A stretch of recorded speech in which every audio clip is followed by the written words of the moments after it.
Well, hello there, Proximity, and welcome to my tier list of Resident Evil games. I hope you're gonna enjoy it. I just finished Resident Evil 9 Requiem yesterday and had a little bit time to think about it, and I think this is enough, actually. I think I have my opinion overall about the game, and I was already planning to do the tier list, so here we are. And I did found already someone did the template, which is very handy. Definitely, definitely shortens my my job here. My job is to rate, and oh boy, there's 30 games here.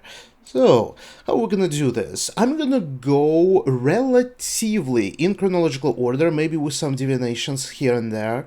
Obviously, if you don't know, I already did a marathon of majority of the games, specifically like the most like canonical parts of the game. Did it through September till February until the release of 9, so it's a chunky part. It's gonna be obviously included here, and I definitely gonna include some games that I did not play during the marathon, but I did play them like a couple years ago, like a classic trilogy from PlayStation 1, for example. So I trust my memory that I do remember games very well, but it doesn't mean that I'm not gonna play them later. I would like to at some point return and play something that was not included in the marathon.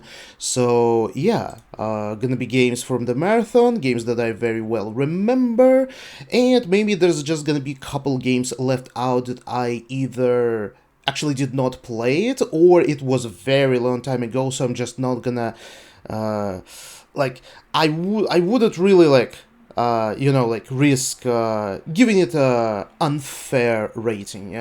But anyway, yapping aside, and yapping is what I do often, let's us start. And I think what we need to start with very obvious part to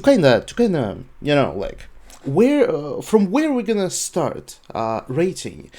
We're gonna start with one and only masterpiece that is just undeniable. If anyone says otherwise, it's bullshit. Here we go. Resident Evil remake of the very first game. I need to put it here, like immediately, so we can go from here somehow. Resident Evil remake that came out, I think, in 2000, or originally on GameCube. My god, that game. Oh my god. This is like definitive, like actual definitive Resident Evil game. It's a part of the classic games where you still have like your top-down camera, tank controls. Really big aspect of it is survival. It really has good aesthetics. It's just like it's actually definitive. If you playing more modern Resident Evil games but you wanna give a shot to like more older ones, this is like the best possible place to start, especially because it's also first Resident Evil. And speaking of it, it's also, in my opinion, the best possible remake there is in existence of video games. Maybe a little bit biased, but what I mean by this is that it's basically the same game as it was on PlayStation 1, but just have like basically nothing cut out, only enhanced. Like it has so much more stuff, it has so much more to do, it has additional lore, additional enemies. It's just like overall like a definitive edition. Plus this game is just like it aged very well. Like I think it's even visually it still looks very good. Yes, you can enhance it even further with like if you play it on PC, you can enhance it with a better textures, etc. But like overall, my god, GameCube back in the day, I don't know what the hell was this console. It is crazy. This game absolutely deserved to be on top spot, which means that the original PlayStation 1 Resident Evil, it's an amazing game, but I feel like it's just the remake is just does everything to like enhance it further. It's still a good place. Like the Resident Evil from PlayStation 1, my god, it's like it's and suddenly I'm like, oh my god, like just flashbacks from my childhood. How many amazing games were there on PlayStation 1, and how many video game series, legendary video game series, started there. It's just so good. I definitely gonna be revisiting the original trilogy sometime later. It's just like, it's so just dance. It's so interesting. It's super cheesy. It's super goofy from the starting cutscene and all the weird voice acting. But that aside, it's just like a little flavor on top. It's just like really established the survival horror genre. Like basically, it is a grandfather of everything, basically everything that the genre represents, like the inventory management, the scarce resources, the tank controls, how enemies are behaving. Like every single game that is coming out, like indie games, small games, or even maybe like bigger games, although I don't know which one it is, were really inspired by this game. And like it's just perfect spot for both of them. I hope. And, you know, actually, I'm not hoping. You should agree with me, alright? Anyway, moving on. In a chronological order, more or less, what is also absolutely undeniable? Resident Evil 2 is absolutely going in the S tier. It's, oh my god, dude, we already have 2 games in the top tier. Deserved. And to be honest, I don't even know, like, where should I put it, actually? After Resident Evil 1 Remake or before? Ooh, this one is gonna be really tough. But it's basically the same notion. It's like, a regional Resident Evil game for PlayStation 1 established everything, and these 2 games are basically like the next level after this. It's the enhancement. Like, if the remake is just did everything right for a remake and really like just like brought it to like more like a little bit more modern times, you can play it right now and it's just everything is good. But Resident Evil 2, still PlayStation 1 game, what an insane upgrade.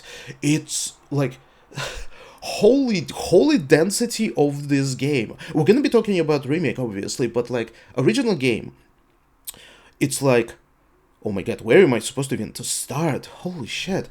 First of all, funny story. I'm gonna say it.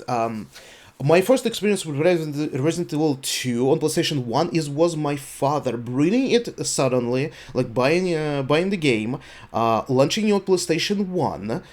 I was supposed to sleep at that time, but I did not. I was peeking out of my like bedroom to like watch him play. He did not succeed it. He died on the first screen. He kept dying on the first screen of the game, and I was horrified because Leon was pushed by like zombies on fire into the ground, and the camera was like looking under the ground, and the splodge of blood from them biting Leon's neck. It's like, oh my god, it's forever in my memory.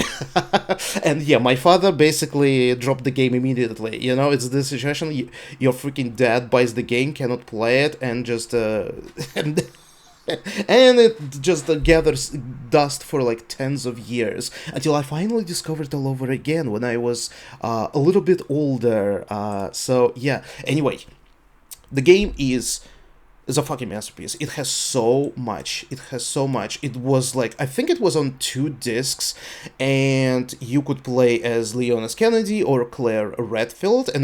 And first of all, there was a trick that it depends on which disc you're gonna put first. I think you can start either playing on Leon and then as Claire as a second scenario, or swap it around, which actually I remember was the correct way.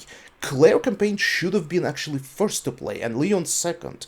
It had like everything, story, the location, so many more different monsters, the G-Virus, William Birkin, everything was just so crazy. Like, it's literally, if you were like very limited in terms of like a mansion and underground laboratory in the original game, Resident Evil 2 just brought everything. Raccoon City streets, RPD, like you being chased by William Birkin, he's transforming constantly. Each stage of his transformation is so memorable. You have Mr. X who chasing you, like playing on PlayStation 1, like freaking Mr. X breaking through walls, chasing you unrelentlessly. You have freaking boss fight with the alligator in the sewers, and there's also a dynamic like interactions between campaigns where you might skip alligator, and then the second character need to actually fight it, or you find some kind of an item and you have a choice of choosing only one of the items. So the second one is actually going to be left for the second scenario for the second character. It just brought so much more characters to the game. Leon, Claire, William, Sherry, the chief of the RPD, Marvin, Ada Wong, Birkin's wife. Oh my god, dude, like so much. Plus like bonus game modes where you play as Hank and as a Tofu. Like this game was just, there was so much. Oh my god, like you can keep going and going about this game. So I think I kind of should like leave it here. It absolutely deserves this place. And to be honest, fuck, I think it actually deserves like number one actually. At least for now. I'm gonna have it here because yes, remake is just absolutely definitive edition of the original, but Resident Evil 2 is just one of the kind. It did so much, it's insane. And it had some trouble in development, like it got through a little bit of development hell. It had a absolutely different version before the one we actually got. But anyway, I don't want this game, I don't want this video to be like 3 hours long, but I am curious. Do let me know if you like me getting more into details. This is very important. But we're gonna be moving on. So speaking about original games and a remake, we have Resident Evil 2. Oh boy. Damn. Where am I? Damn, after everything that I just said about the original PlayStation 1 version, and how I glazed it, objectively, absolutely objectively, and rightfully so. How am I supposed to judge remake? That's gonna be a tricky one. So here is where I might put it somewhere, and maybe a little bit later, when I'm gonna put like more games, maybe I'm gonna a little bit like adjust where it's gonna go. But for now, let us put it here maybe. For now. So the thing is, it objectively is inferior to the original 2. It is a good game, don't get me wrong. If you're not really interested in the older games, especially older games like PlayStation 1, and you want to pick up, but you still want some kind of a like a taste of how it was back then, but with the modern controls, camera, graphics, etc. That's a good option. Resident Evil 2 is actually a very good game. It also has plenty of stuff. It has a lot of mini games. It's very polished. It's really fun. They really did amazing job. Like with all the recent Resident Evil games, if we're talking about like gameplay and like fidelity of like what is going on the screen, it's really fun. But where I have problems is just it basically suffers from everything that remakes of video games in general suffer from. Cut content and the changes. And Resident Evil 2 is not an exception. It lost plenty of stuff. So first of all, it does have the same system with scenarios that you can play like first Leon and second Claire or reverse, but it doesn't have the same impact like it was on PlayStation 1. Obviously, like, original game has a little bit of, it's a little bit convoluted to, like, understand that you need to put disc in the right order to actually have canonical storyline, but it's just lost interactions, like changes between like the characters. Both campaign in a remake are mostly very similar, and there is a case of the cut content. There's not enough Mr. X. The alligator, spoilers, alligator's boss fight is basically just you run, press one button, and you won. It's not a boss fight. William Birkin transformation did get a little bit of change, and I don't really like in a remake. Yes, it became a bit more like darker, grungier, yeah, it's like this mutant. I don't know how weird it's gonna sound, but Birkin in the original game, fucking hell, his transformations were fucking beautiful. Holy shit! Like I don't know how to put it to he had more colors. He had more it was definitely the case of the older games where it's like, yeah, it's like some crazy mutation, but at the same time, it's like, whoa, it's almost like something demonic out of this world. But in the remake, it's more like, oh, it's a blob of brown, grayish monstrosity. I hope it makes sense. And they did kind of rearrange the events, how he was appearing and attacking you, and I think those places were just a little bit weaker than it was in the original. There are like so many setups that just original had. Again, like, we can talk about this forever. It's a lot. The other thing that was really cut is a little bit more of the journalist who was in prison, also the chief of the RPD, and his entire like freaking obsession over the mayor's daughter, and like a lot of creepy stuff. Like only loosely were referenced in remake. And finally, the biggest elephant in the room is that the remake absolutely lacks laboratory. It does have laboratory, but laboratory is super tiny in the remake. In the original, it's actually a really big level with a dedicated couple bosses in there. Unless I don't remember, I think it had a plant, but it also had a freaking moth boss fight. And overall, it just was so much bigger over there. But yeah, once again, if you want to know more, leave your thoughts in the comment section, and we are gonna be moving on.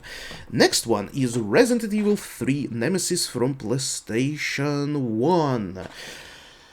That is gonna be insanely interesting. Damn, I feel this is actually where I want to put this. The thing is, for a very long time, Resident Evil 3 Nemesis was my least favorite one of the older games. And I wonder if I'm gonna be revisiting it, like, maybe a little bit in the future. Maybe I'm gonna a little bit change my opinion, but I still played it several times throughout the years. And it's just... It's kind of like more experimental game.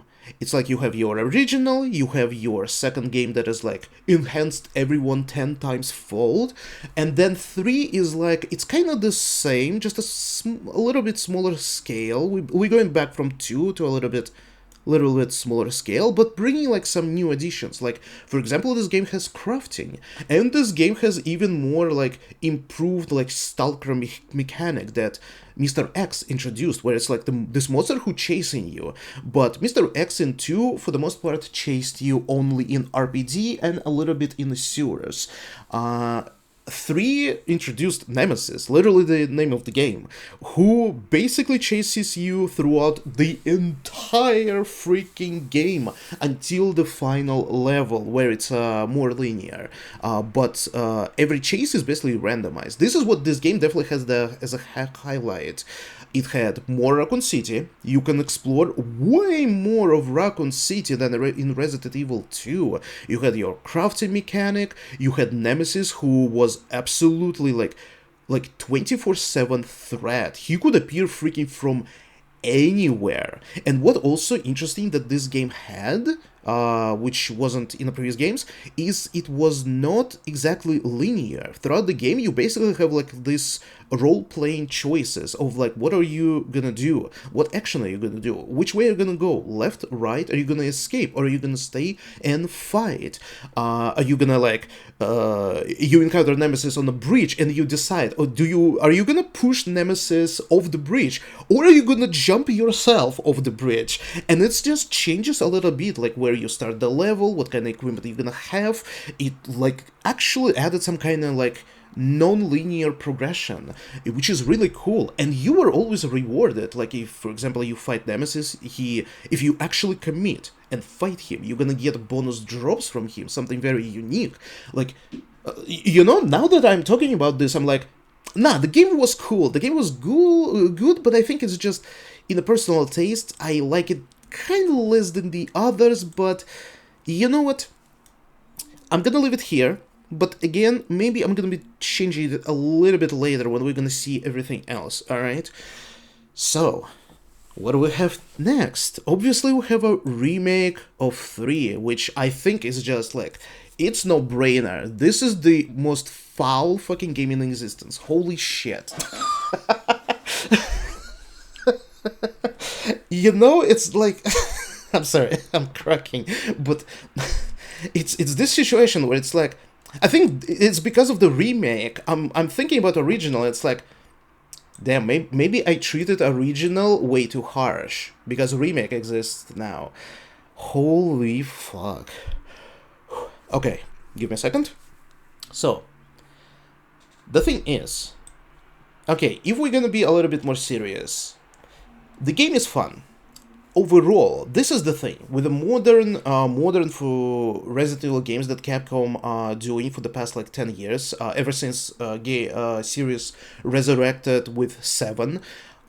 They definitely really polished like the gameplay loop. It's super satisfying to play, especially as a survival horror fan and a Resident Evil fan. Like the whole item management, scavenging, fighting secrets, fighting zombies, fighting all kind of monstrosities, and just like overall progression.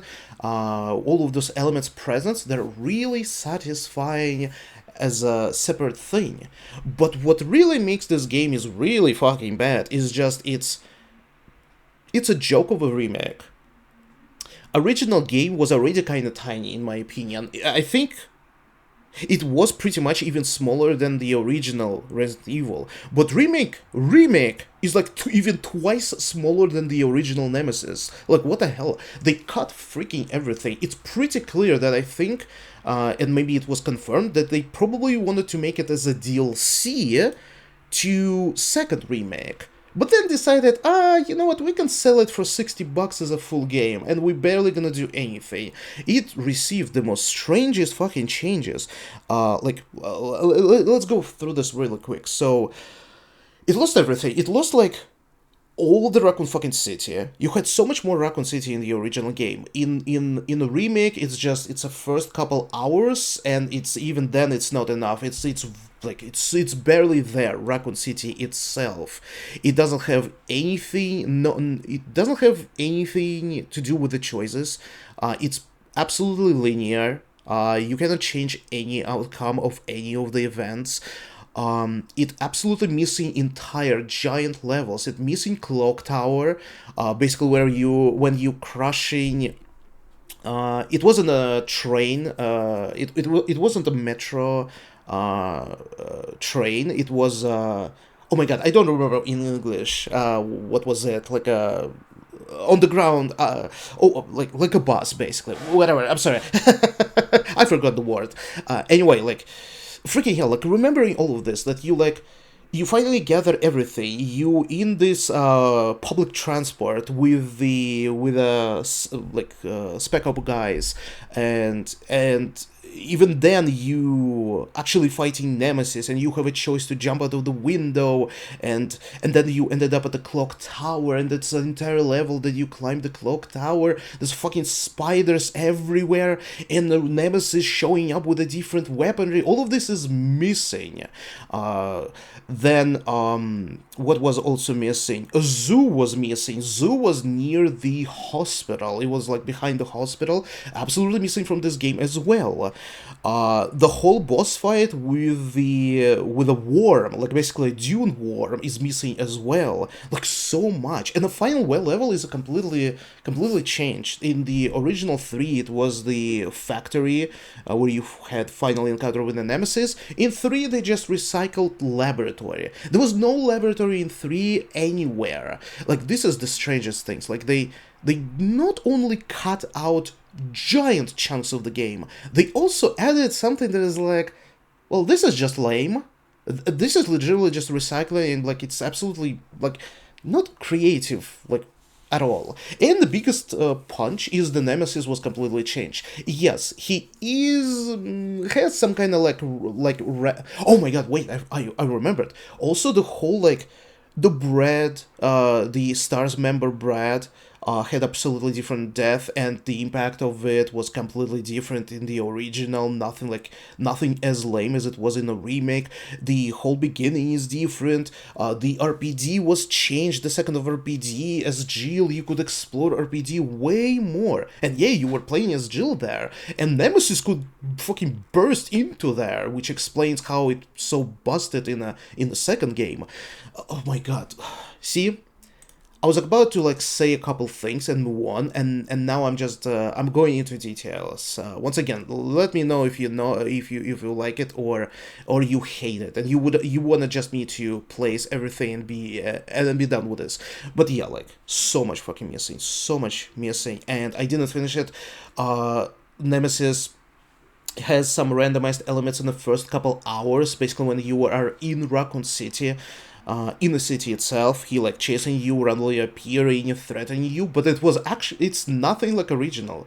In original, he is actual constant threat throughout the entire game.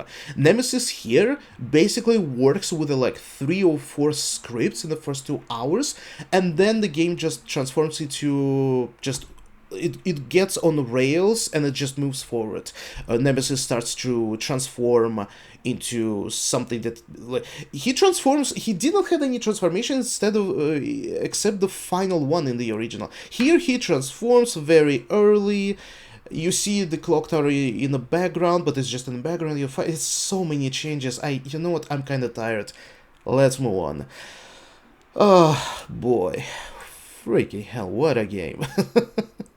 But maybe it's gonna get worse. We have a lot to go through. And what we have is an actual Resident Evil 3. Resident Evil Code Veronica, which I'm pretty sure was originally developed as Resident Evil 3, but because of some kind of like rights being like exchanged, it ended up being on GameCube, right? I think, originally. So it ended up that Code Veronica was changed the name. It is a game on the GameCube, and PlayStation 1 instead got the 3 Nemesis. A little bit convoluted story. But this, what I actually consider the true third game. It did more. It became even more epic after second game. We have Claire and Chris Redfield playable. We have a new. Absolutely new place to visit, the island and then Antarctica. It's like we have new antagonists to face, freaking crazy freaking story, and so many memorable scenes with the Ashford twins. Even Wesker shows up. It's such an integral part of this series. I feel kind of bad if people like actually like revisited or played original games like 1, 2, and 3, but don't know about the existence of Code Veronica. It jumped to 4th installment, skipping this, because this one is important. It's important to connect like everything from first game to up to a 5th game, because of the Wesker alone. And also it introduced the third head of the Umbrella people who established Umbrella, this freaking family, and the new virus named Veronica. Man, there's like so much, and we were playing it as a marathon, and goddamn, it's also a roller coaster like this. There's like so much. It's like this island, you have your cemetery level, you have your training facilities, then you have your like mansion-esque stuff, then it's freaking Antarctica, and like all of this mixed together. It's such a good Resident Evil game, and I will... Oh, where am I gonna put it? Oh boy. Ooh. It's really good. I think it's very underrated. It's really deserved. This is the game that deserved remake, in my opinion. But only if the remake is done right, you know? I don't want a situation like with 3. I don't want it to have drastic changes that literally like overwriting canon. No, I want it to be one-to-one, just enhance everything, make it available for modern hardware, modern consoles and PC. And let people know that this game exists, and it can be so crazy if you do remake. Oh my god. And I still don't even know where exactly when I put this. Man, like, it's definitely gonna go above original Resident Evil and remake of 2. But is it worse than remake of 1 and original 2? What a strange freaking setup here. Is it? It's a little bit clunky in places. I understand people like not liking, for example, Steve character, but I don't know, like, it has a lot. I am struggling with this one. Like, I really want to put this in S, but I'm like, feel like maybe a little bit, maybe something a little bit amiss in the game. But it's not really substantial, so I think I'm gonna leave it here for now. Oh boy, oh. Well, I think we're going strong, and it's still only the beginning. Alright, so this is classic games and their remakes. And before we're gonna go to a game that is established more kinda action route for survival horror games, I think we need to talk about Resident Evil 0. The prequel. This one is very interesting, because from my memory, I played it several times, and I remember having quite fond memories of it. I remember really liking it, but I do remember some parts that I really disliked as well. Like, I really dislike a certain boss fight in the middle of the game. Let me know if you know who I'm talking about. There's also like I do remember like it was kind of headache to control two characters and manage the items between them and dropping items on the ground. I remember it was clunky, but man, to be honest, revisiting this game during the marathon actually worsened my opinion about this game, honestly. I think up to like now in 2026, I think this game is actually did not aged well. You'd rather actually play original PlayStation 1 Resident Evil, its remake, and just like actual PlayStation 1 games 2, 3. Zero, I think Zero is a kind of it's also a filler game, and didn't really, it really feels like a filler game, even though you're playing as a Rebecca, and there's some interesting story beats that overall like connecting to the first game because of the second Stars team. But overall, it's kind of forgettable. I think this game is justified to play if you are a really big fan of the classic Resident Evil games and you wanna more of it. You wanna more of this once again, this gameplay of like fixed camera, amazing backgrounds, the gameplay loop with the management, fighting, survival, all of this. It is here. It's a little bit, it's a little bit clunky in one places, and it's majorly clunky in others. Some stuff is really infuriated me, some stuff is really a struggle to go through in terms of the mechanics and like managing two characters, where are they, how do they behave, and the items. Freaking hell, playing as one characters in other games is so much better than trying to control two.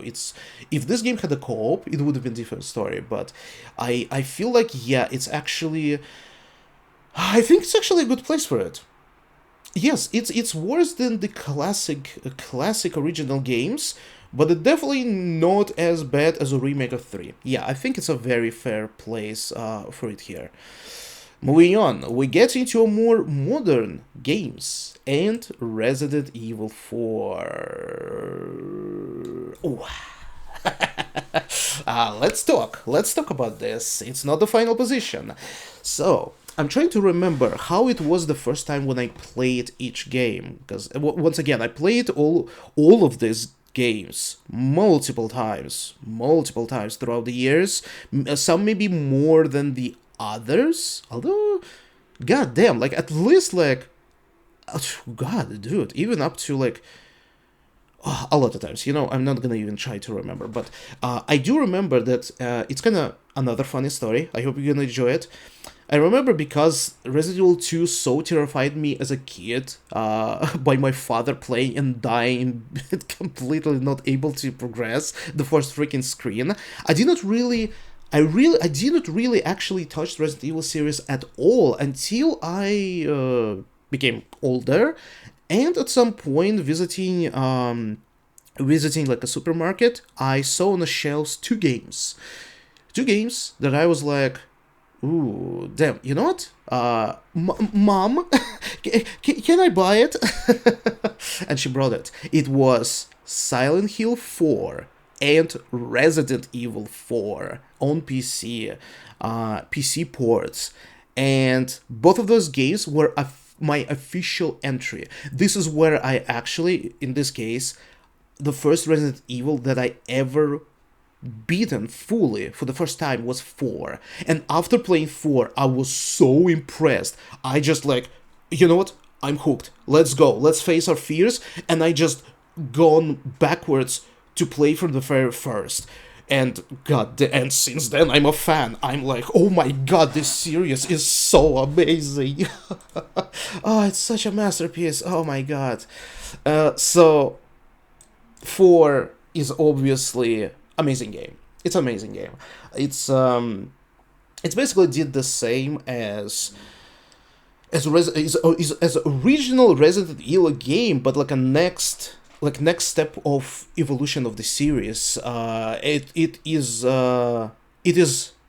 by its own is also grandfather of or more modern survival horror games. Your classic over-the-shoulder camera, how you interacting with the enemies, I mean shooting the enemies, all the boss fights, the progression, how crazy can it go with like we upped this even further from Resident Evil 2 with the craziness that was going on there with the mutations. We introduced new story. We jumped further in time chronologically. We have this Las Plagas and the most craziest bosses, transformation, the most like epic giant fights, and so many interesting setups, so many unique new enemies, like the most memorable stuff, like Vertigo, freaking regenerators, the stuff that is timeless, basically stuff that you still see in the newer games. All of this was further established by fourth entry. And where am I supposed to put it? Oh boy,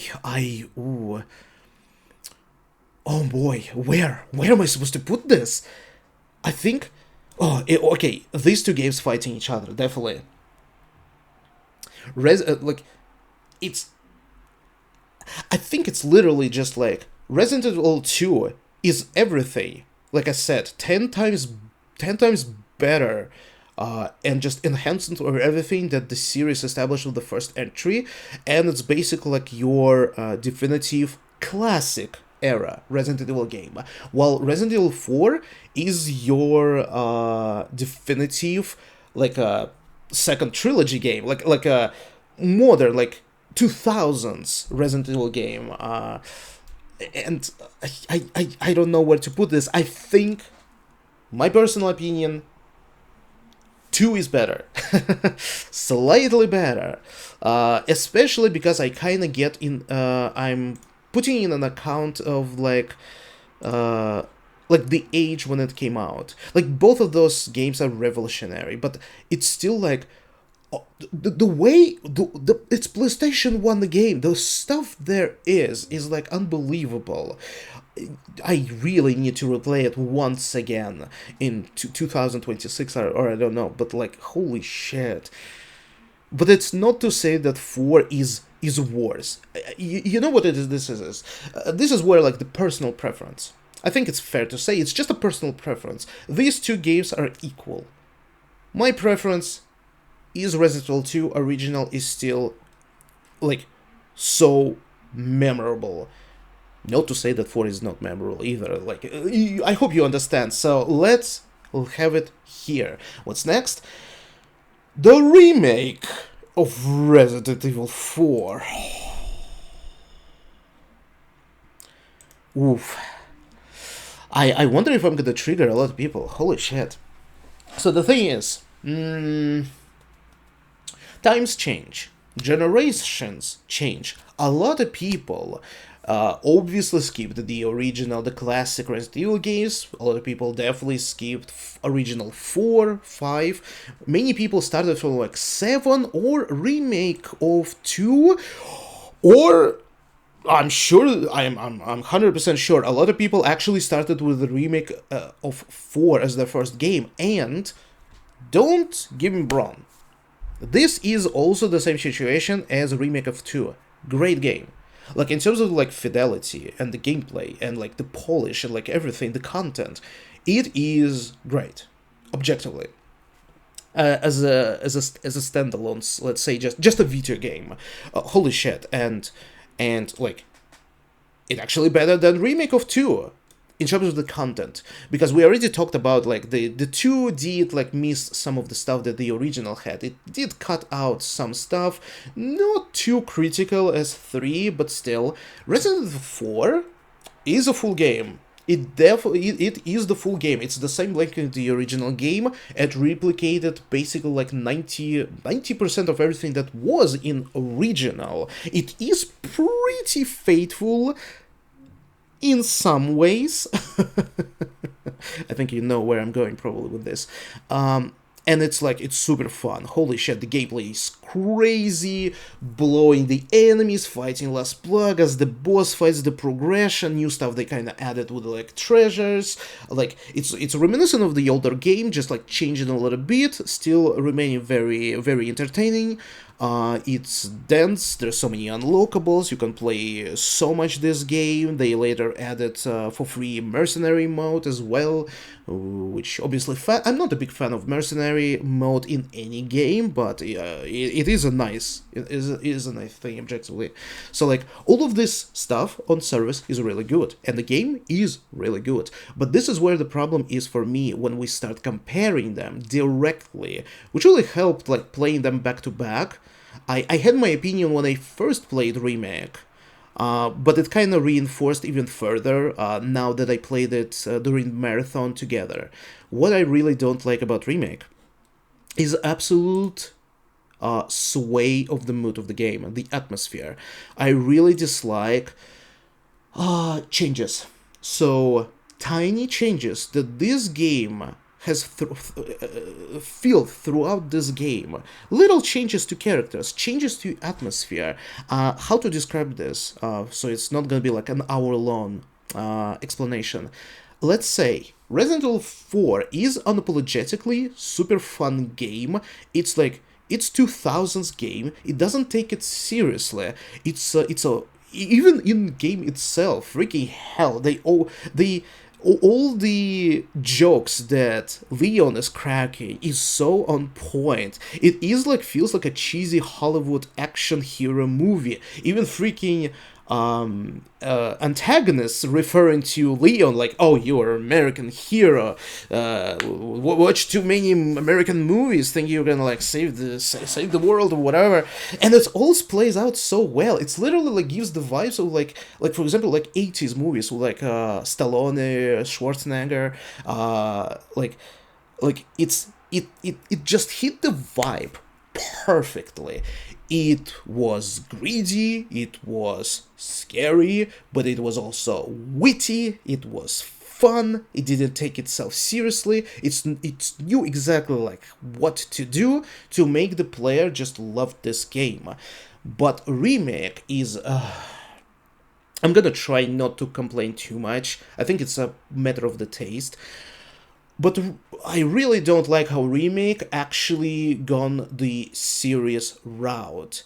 Yes, Leon still cracks the jokes, but they feel out of the place. Like, the whole game is way darker in terms of the mood. It's like more serious. It's more about like this tragedy or that the character's going through, the trauma, the PTSD.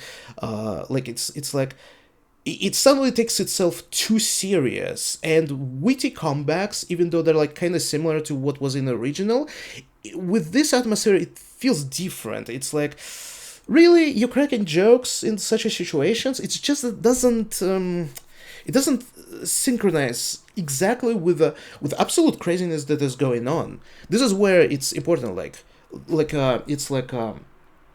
craziness of what's going on with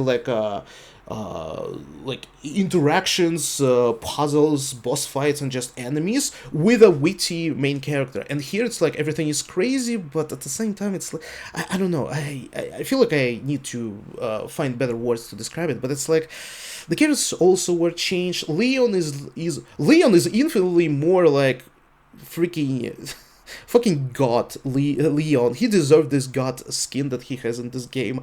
He's so emo. He's so like your tragic freaking superhero kinda.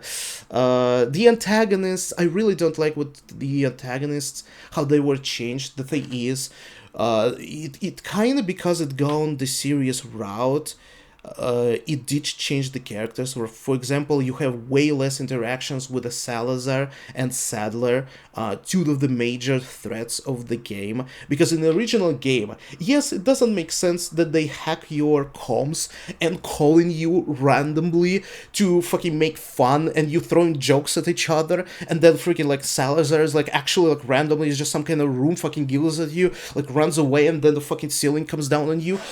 Look, it's full of this like kooky, goofy, but really entertaining freaking scenes and interactions. Resident Evil 4 at all doesn't fucking have any of this. Salazar is barely present. He's just there, this nasty guy, and even his boss fight is changed from this epic, giant, crazy, yes, not the most comfortable boss fight, but still like visually super impressive. Now he's just this pile of shit that's running around the room.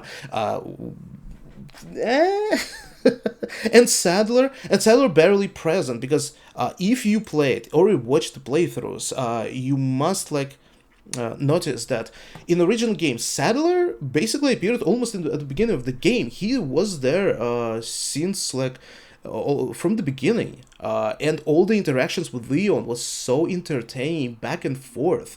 But in the remake, he just teased a couple times, and he only appears on island at the end of the game, and his whole character that he's just a crazy lunatic and part of this sect. There's like no humor. He's super serious. He's just like, yeah, like cleanse the world, take over it, blah blah blah, and then Leon shoots them, game over. Like, you know what I mean?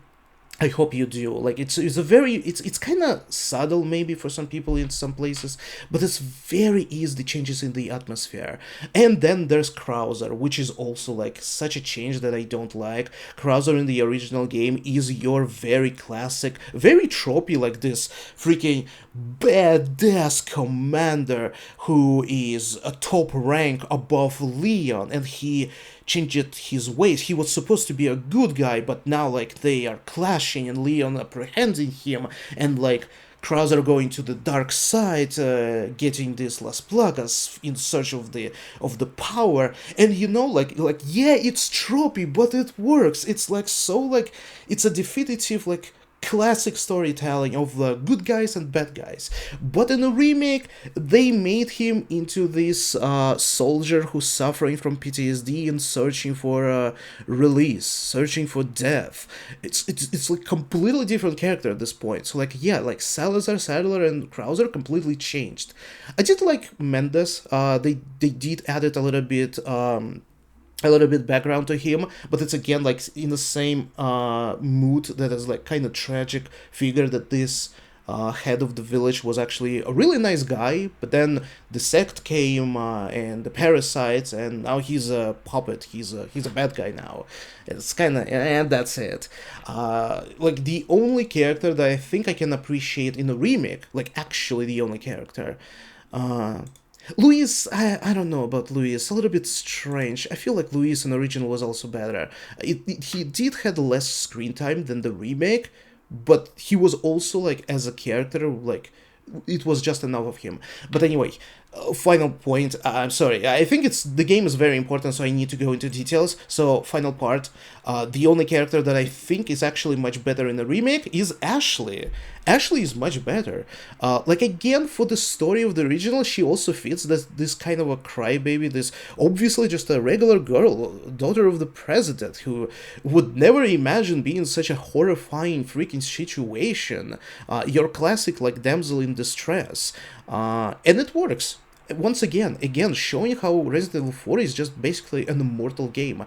But I do like how they did Ashley in a remake. Just kind of giving her a little bit more seriousness is, I think, was the only good decision. And she did grow up as well. She became like better, like fleshed out character, and goddamn, like she's so fucking brave going through this nightmare. Like at least it's shown that she changed throughout the story. While Ashley in the original kind of remained the same, even though going through this traumatic experience. So yeah. Again, maybe we can talk more about this. Do let me know if you wanna discuss something or want me to go even more details in the future. But let us move on. This is already a really long tier list. I hope you I hope you're still here. We're gonna continue. Next game, kinda incredible. Should I? Oh, that's interesting. How should I go about this? You know what? Let's go with Resident Evil 5. Resident Evil 5. Oh boy, I do remember. Oh, it's like every single game has some kind of like memory that I have from early on. I remember the very first trailer that was released, and the game did change a little bit after the trailer. But man, oh my god, we playing as Chris Redfield again? We're going to Africa? Oh my god, this looks so crazy. It looks so realistic too. Holy graphics! What the hell? And then yeah, the game came out like in 2008, I think, and I obviously like absolutely played the living shit out of it many times. Like with many games, by the way, like many games were re-released, especially like 4, 5. What else? Actually, I don't remember. Some of the spin-offs also re-released, but like I basically played like 4 and 5 on like PC, PlayStation 3, PlayStation 4, PlayStation 5. Fucking hell, every single version I basically played, probably except like the most oldest one, because I did not have PlayStation 2. It was impossible to even get a hands on it. But anyway, so 5. So 5 should kind of act the same way as 2 was to first game. Like, it's basically the same Resident Evil 4, but enhanced multiple times. But there's a little bit of caveat. I think, like, people...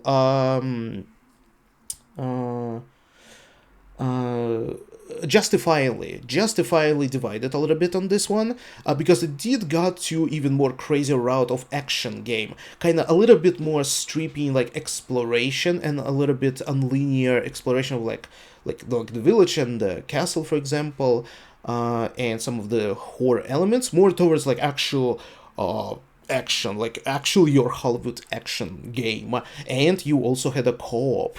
But the thing is, this game is... Oh boy, where am I gonna put this? This game is great. Ooh, what an interesting place to put here. I wonder. So, aside like people's being like upset that it goes action route, I feel objectively this game still holds up, maybe even just as better as 4, and it's super entertained. And goddamn, they making this a co-op game is such a genius idea. And I think up to this day, this might be the best co-op video game there is. Maybe I just didn't play something that has also acted as like, oh, you can play with random person or your friend together, and playing together is just enhance the experience and the game like absolute blast to go through. But I'm still gonna say this, like, it's, if you want to play co-op, single, like true just single player polished game with a friend in co-op, online or couch, Resident Evil 5, you cannot go wrong. What a highlight. And it's crazy. The game is chunky. The game once again has this roller coaster of the craziest fucking setups, boss fights, and all of this enhanced if you playing with a friend, and so, and it just creates so many fun, memorable things between you two and the game itself. It's crazy, and it also was a very definitive game as like a final game for the series because of the ending in the final antagonist. I don't know, it's probably I already spoiling everything, but you know what, I'm gonna leave it at this. You know what I mean. It had an amazing DLC with Jill and Chris. It has so much, due to the co-op and like upgrading, finding treasures, upgrading guns, it has a lot of replayability. It also had a bonus game modes. It's just so much value in this game.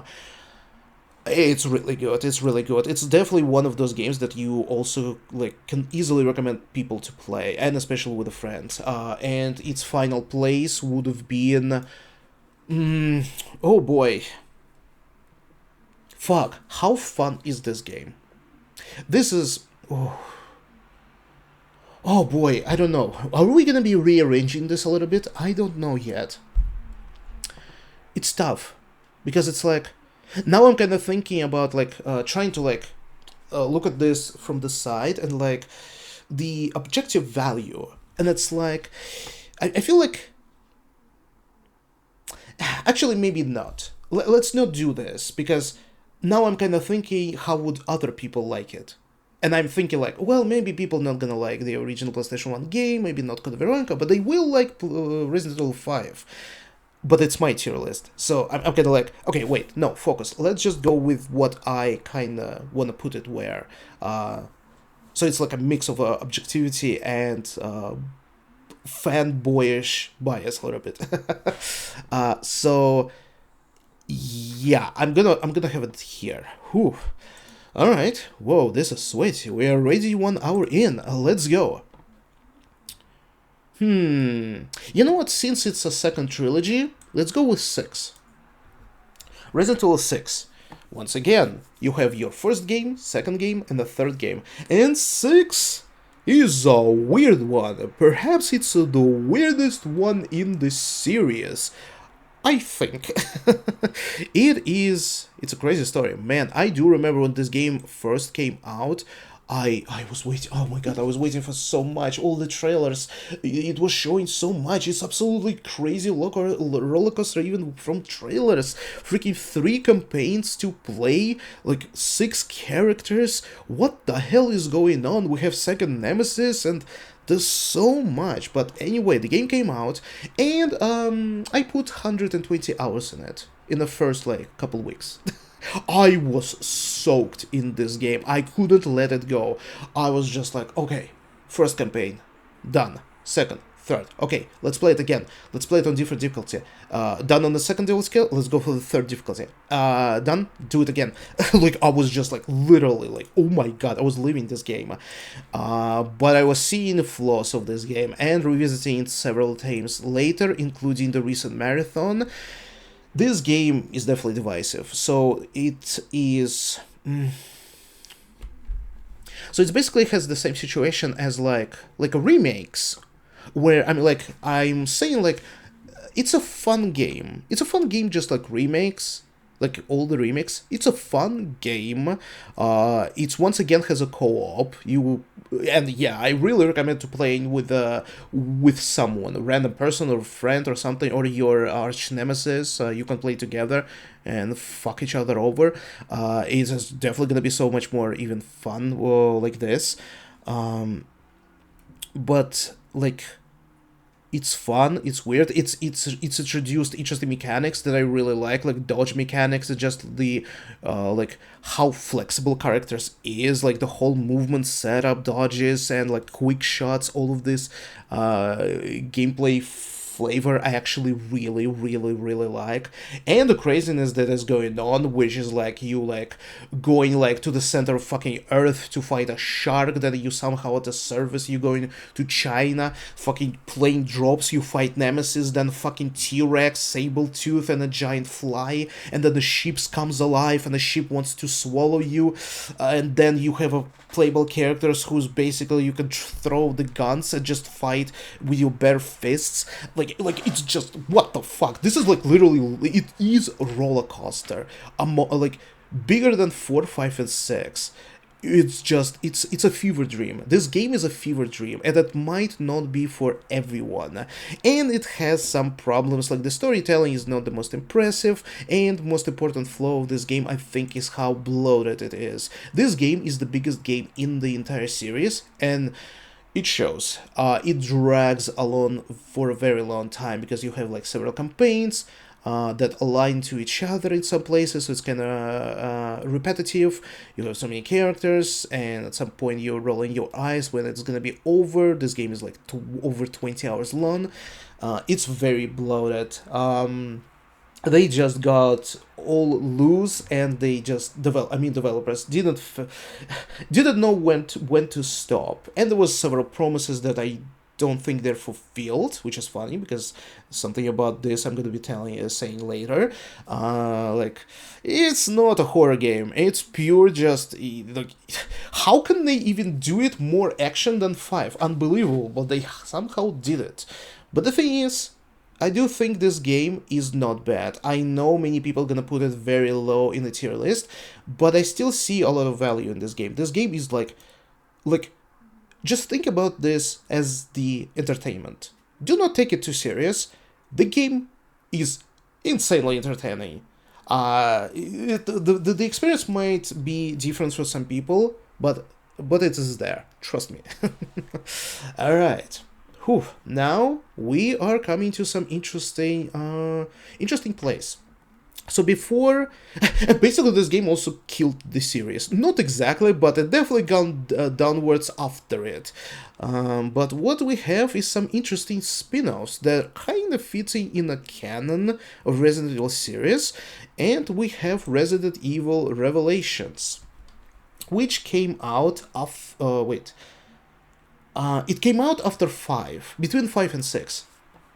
And chronologically, it takes place before 5, before Jill's death and Chris going to Africa and getting injected with steroids.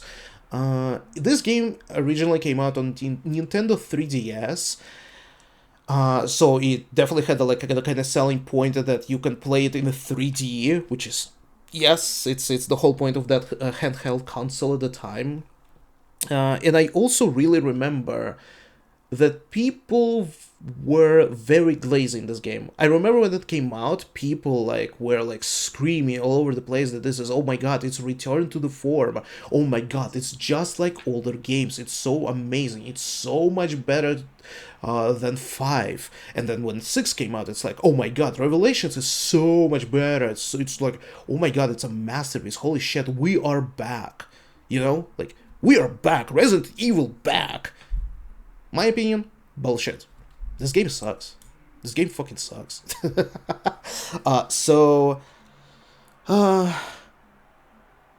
Honestly, it really feels... I cannot even spend much time to describing it, because I think the most proper thing to describe this game, it's mid. It's okay. It's not awful, but it's not good. It's like really, the storytelling is convoluted. We were introduced to like so many new characters that never gonna appear in any other Resident Evil game ever. They are freaking weird. They're strange. They're just like a complete nonsense. The setup is kind of interesting about this like ghost ship, but it's just, it's like, I understand it's a game from handheld, so there's some limitations, and I'm fine with this, but they didn't really do anything creative with this either. Like, yes, the ship is cool, but kind of repetitive. Like, I don't know. It's really not much to say. It's really mid. It's like, the story is characters are gameplay serviceable. There are 2 good boss fights, like this giant crab in the middle of the game, and then the final boss are really pretty freaking cool. But overall, the enemies are not very like that interesting. The gameplay, the feedback of shooting guns and the like bullet connecting with the enemies is not existent. It's like a sponge. Like, it doesn't have this like recoil, like this feeling that you like shooting the zombie or something, the monster, which just kind of ruins the immersion.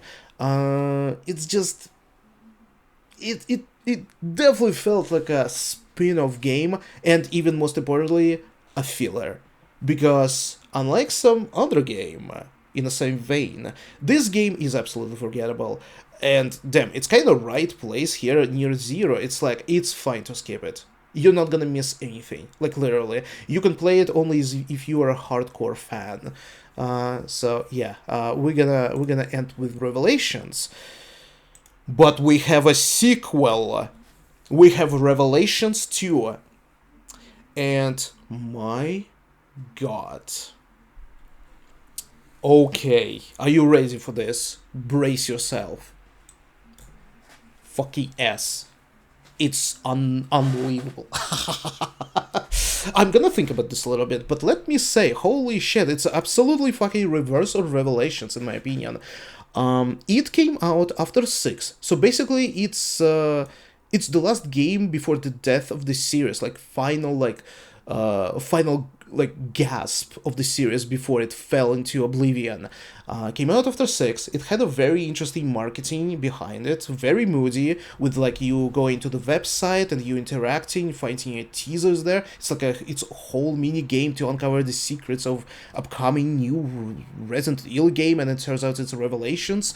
A lot of fun stuff, and they were making this game as like a, because they tried to do this with the Revelations as a like TV series where you have your to be continued previously in Resident Evil. But what Revelations 2 did interesting is that it was an episodic game. At the time, there was like Telltale games like Walking Dead and whatnot, like one episode coming like once every several months. But what's the thing is, this game actually releasing episode once a week. It's 4 episodes. So basically throughout 1 month, you're gonna get the full game when it released. It's kind of funny trivia. I hope you... I hope you discovered something new, because I was there. I was there like everywhere. So it was fun. I remember people like complaining, oh my god, why do I need to wait like so much? But I think it's fine. It really played well. Each episode was chunky and it worked with the cliffhangers. But that aside, the game itself, man, I played it again on a marathon, and oh my god, I love it. It still has kind of clunk from the first Revelations in terms of the gameplay, and a little bit of spongy enemies, which I don't like how like your like how you interact with them by shooting them and fighting them close combat. But that aside, what an interesting setup. So much like callbacks to Code Veronica. Claire Redfield is back. You have Moira Burton, one of the daughters of Barry. Like, once again, an interesting setup with a prison, almost like a Saw movie where we are in this like crazy game, and there's some kind of mastermind that's plotting everything with this new virus and the challenges. And then turns out there's a second campaign as Barry and Natalia, a little girl who like here to find his daughter Moira, and it turns out there's a huge time gap, and you have like twist. You're actually in a TV series where like every episode there's something like crazy at the very end. You cannot wait to see how it's gonna continue. The atmosphere is there. It's unique. It's refreshing. Puzzles are really good, and the characters are really good. That's the thing. You introducing new characters that probably not gonna appear anywhere else. It's just exclusive characters for this one game. Natalia and Moira. They are so interesting in different ways. Moira is actually is a character with a background and just a story to go through, and just loved it absolutely. And they also brought like uniqueness in the gameplay as you play as Moira or Natalia, how they interacting, how they are fighting and surviving. Like it actually have so much, and it's also replayable. There's a game mode with invisible enemies with a time limit. There's unlockables. There's bonus levels. The story is interesting. The main villain is quite intriguing, with one of the best endings in the game, which is kind of upsetting to me, because the ending of Revelations 2 is so interesting. I wish they made a next game.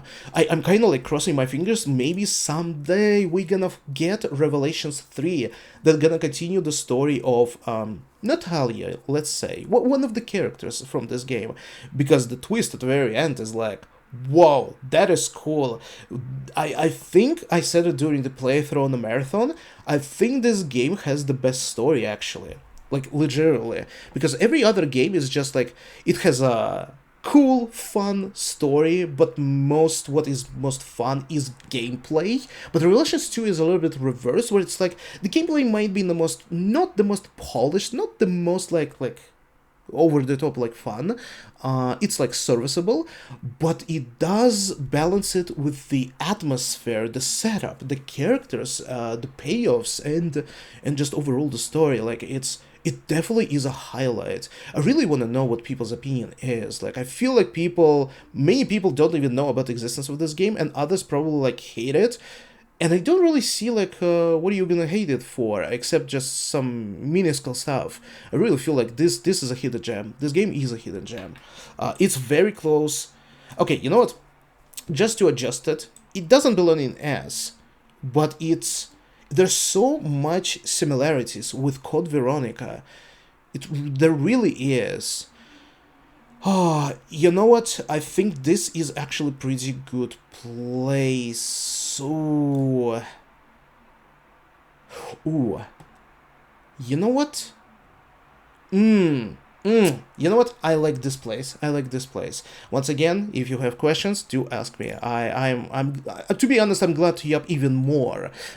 So yeah, let's move on. This is literally underrated gem. You really need to play this game and pay attention. Actually, like invest into it, understand the story, understand the characters and the connections. I really think this one has, well, at least right now in this tier list, has the best story just in terms of like character development, legitimately. Not just like for the sake of like like just fun and entertainment, but something a little bit deeper than this, genuinely. All right, move on. This is where the series fucking died, because we have like a lot of like multiplayer spin-offs and just garbage. We're gonna come to this later. It's gonna be different story, but what we do have is the modern trilogy. It took them, I think Revelations 2 came out in 2014, or 15. Forgot exactly, but approximately 10 years later, 10 to 12 years later, after 6 and Revelations 2, the series came back with Resident Evil 7, the big return, the return that was absolute surprise. The way they did it, which, again, like, fun trivia, if you don't know, at some point Capcom was releasing this VR goggles demo version that called Kitchen, where you just tied to the kitchen. I remember fucking playing it. It's kind of like interactive demo where you were tied to the chair and you being spooked basically by the ghost girl, and the guy like tries to save you but then gets killed and you're definitely gonna killed as well. And this was actually a secret Resident Evil game. They were just testing how it would work with the VR goggles and what they can do, and like go in first person as well. This game came out, and oh my god, holy fuck is this divisive, right?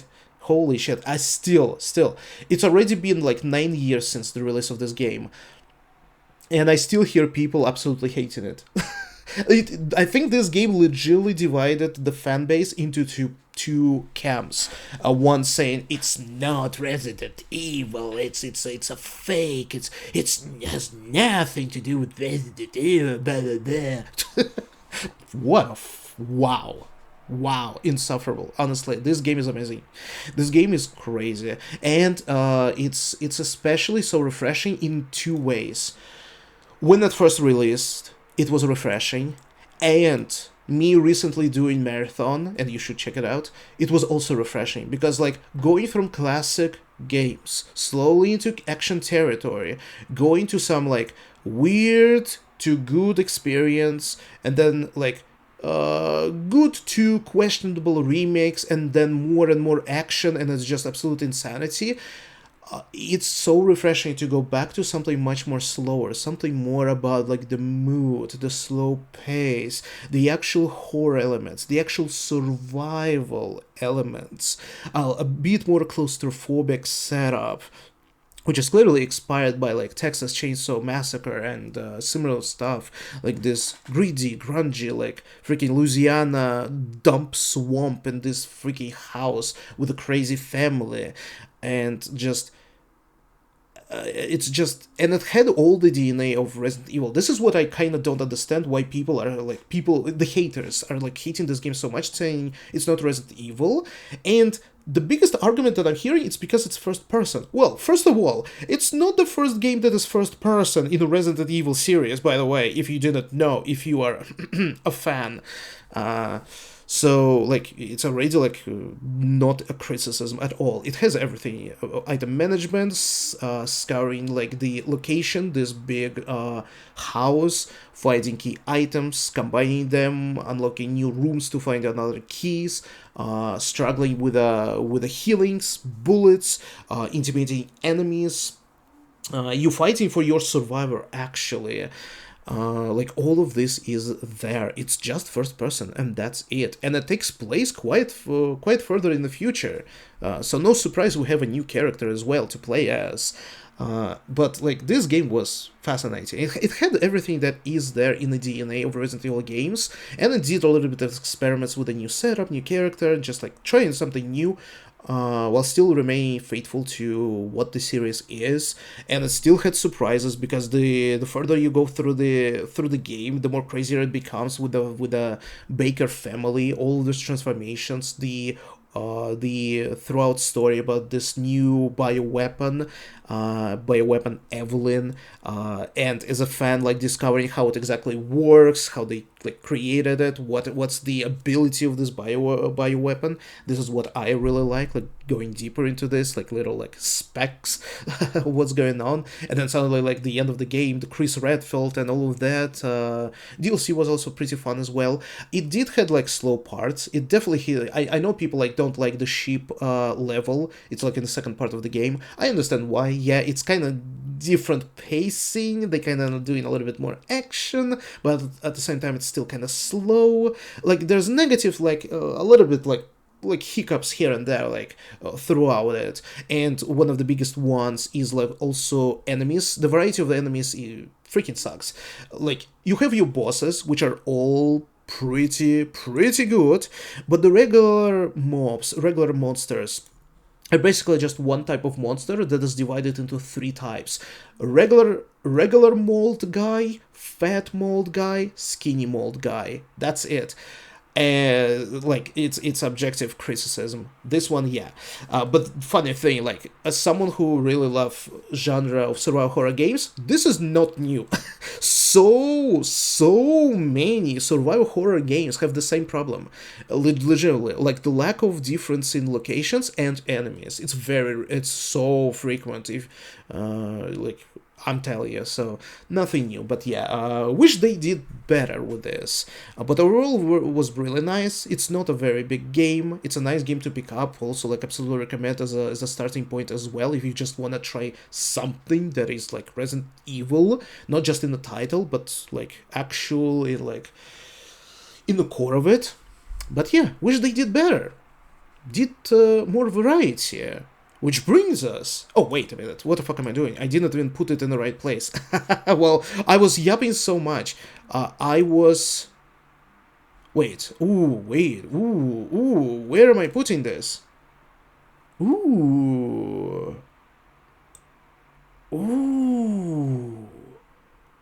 Yes. Oh, yes. Yes, I'm kind of like want to put it behind original Resident Evil, but the thing is, we have remake of original Resident Evil still above, so like nothing lost here. I think this is a good thing. It's genuinely is a Resident Evil game, experimental in some places, but still retain its original DNA, which is like so important for the series. So this is absolutely worth a position. Yes, and now we're going to its sequel, Resident Evil 8 H Vil H 7H 8H. I'm sorry, Village. Oh boy, well this one is interesting. This one I think is very comparable to 6. What 6 was to 5 or 5 to 4, or like it's a curse of Resident Evil games in a way. Curse or blessing. The first game in the series, then you have a sequel, and then you have a third game. Like it's the story repeating itself, but the results are different. So Resident Evil Village basically did kind of what like needed for 7, a bit more like a bit more of everything. Like it definitely like added more. We still have the same protagonist. We have like first person perspective. Like it still retains what was in 7, but it like got like on steroids. It's like, oh, you wanna like a better place that game takes place? Well, here you go. This crazy and amazing looking village with a fucking ancient castle, catacombs, this crazy factory. What else is there? The ghost house. We have this now lineup of antagonists. Each one is representing very like unique entities, which is really inspired by old, like, classic monster movies like Dracula, Werewolf, Mummy. Well, no, not Mummy, but like you literally have like a freaking puppets, mannequins, vampires, werewolves, Frankenstein monsters, um, merman, etc.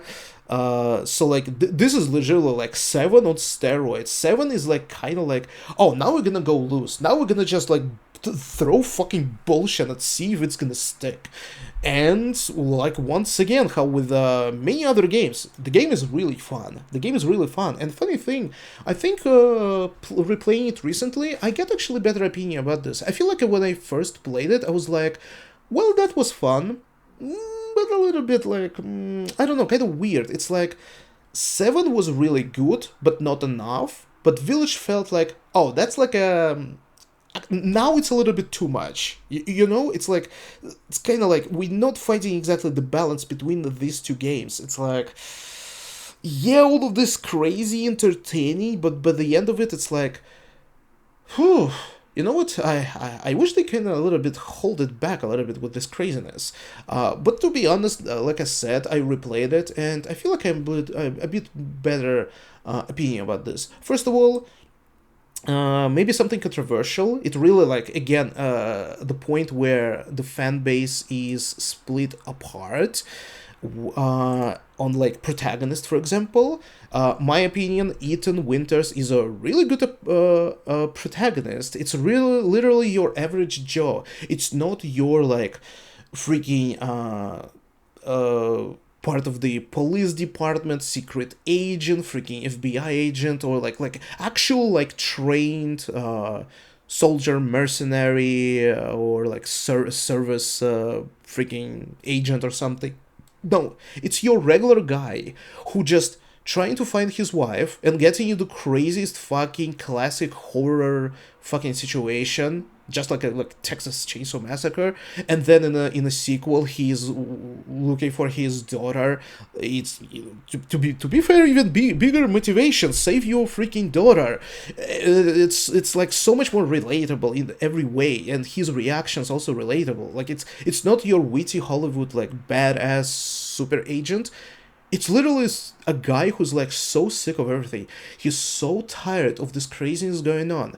He's so just done with those crazy fucking maniacs and monsters trying to dictate how the world should work and what should he do and what to do with his daughter or wife, for example. He's just like, no, I'm taking my daughter. Fuck you.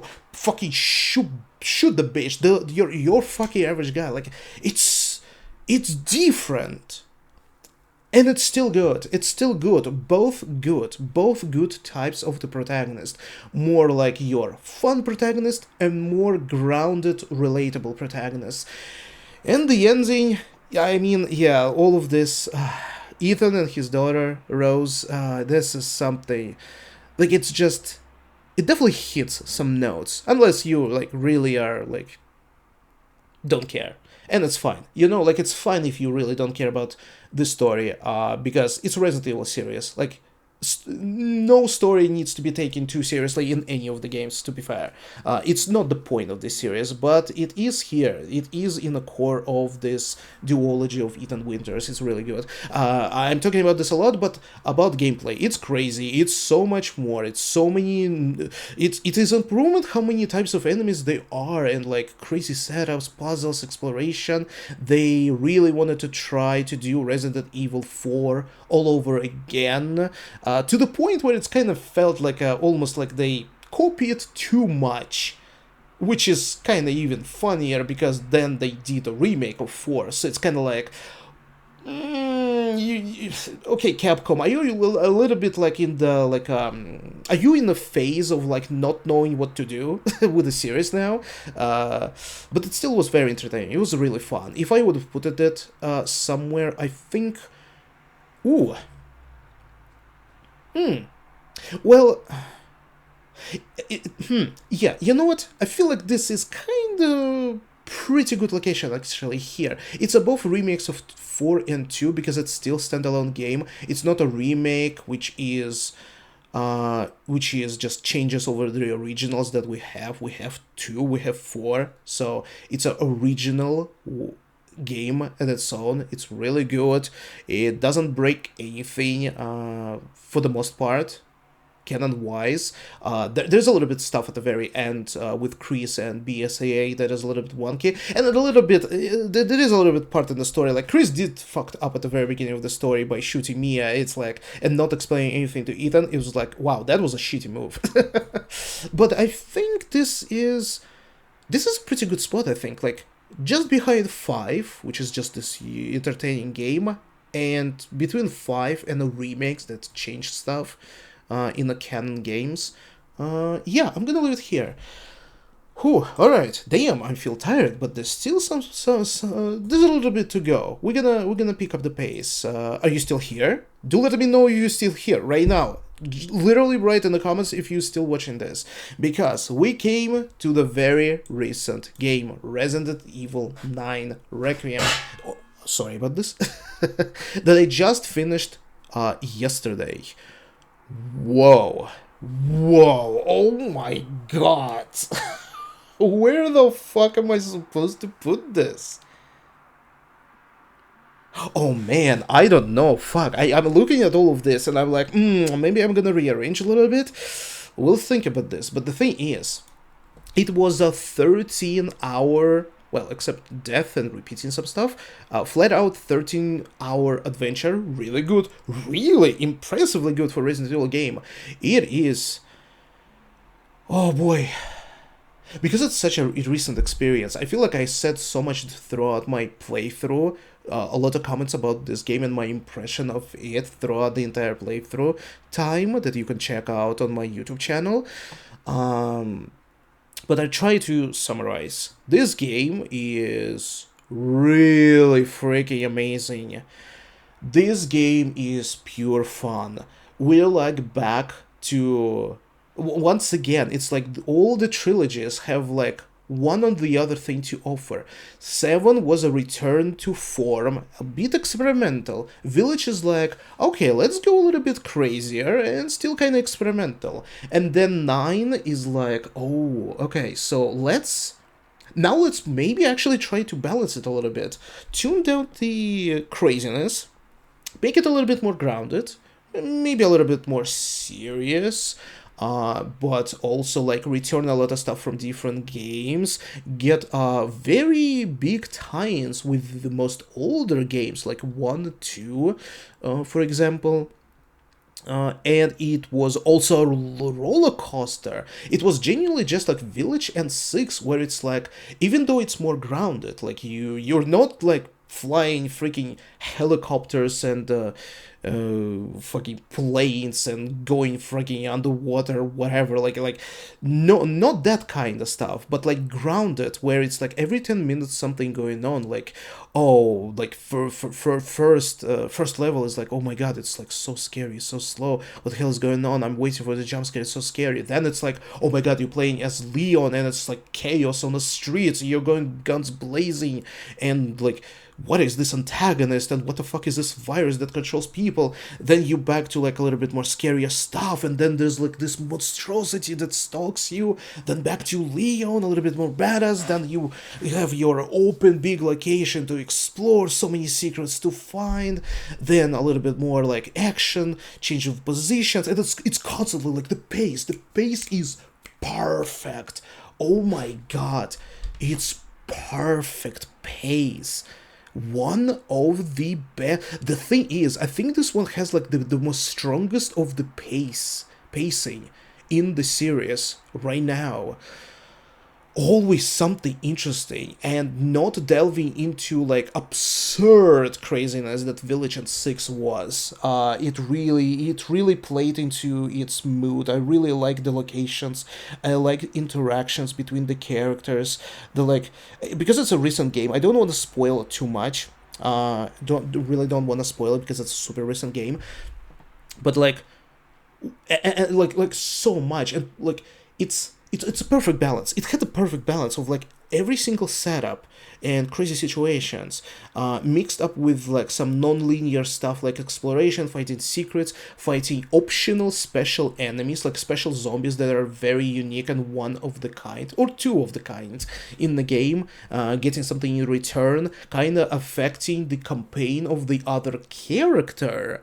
Like if you do something as great as like opening the door or getting rid of the enemies, so it's gonna change for Leon as well, just like it was in Resident Evil 2 and Revelations 2. Oh, moved it a little bit. Sorry.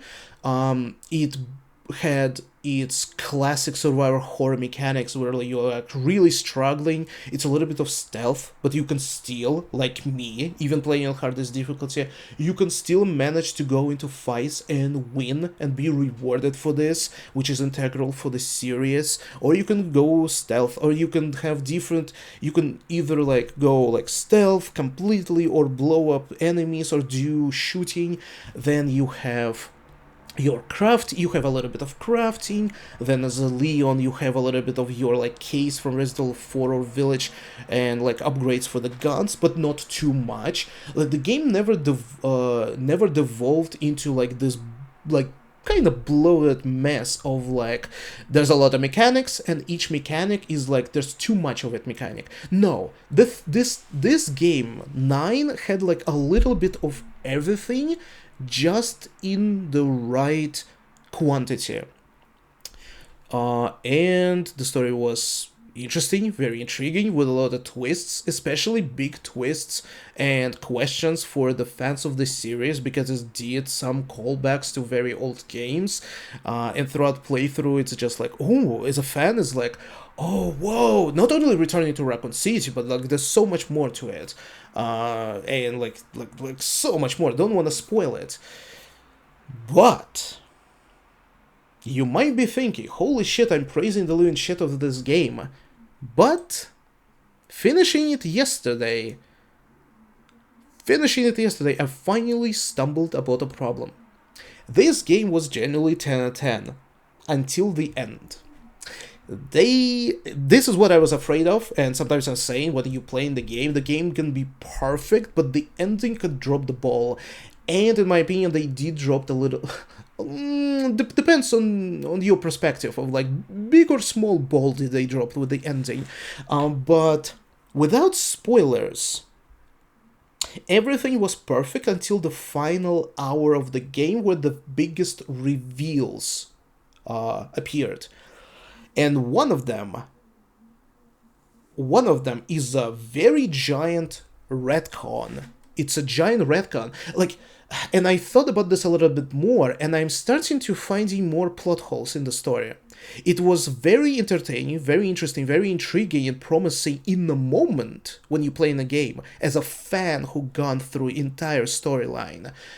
But after like kind of settling down, I'm like, wait a minute.